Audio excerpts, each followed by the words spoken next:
Hello everyone, welcome back into this channel, and today I would like to show you the tutorial how to turn on the profile views on TikTok application. So first thing we have to do is just go open the TikTok application, and when you open the TikTok application you will be brought by the system on the home page. But today we need to visit our profile, so make sure that you go into the profile section, which is sign in by this. Just need to click it, and after that you just need to go into these three straight lines.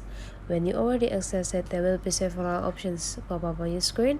Just click settings and privacy. In the settings and privacy, please go in a account page.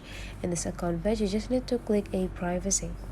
In this privacy you just need to scrolling down in the interactions page, this interaction page, and then you just need to looking for a profile views, which this side. Just need to click it, and after that you just need to turn on by click this button.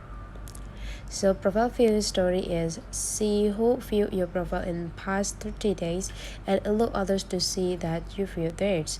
You'll be notified of profile views if the notification is turned on. Only you can see who viewed your profile. You can turn this off anytime, so you can see who will visit your profile by seeing in this site. So means that there are already 13 TikTok account that stalks you and visiting your profile. So that's the way how to turn on the profile view on a TikTok. If you find that this tutorial is useful for you, don't forget to subscribe into this channel.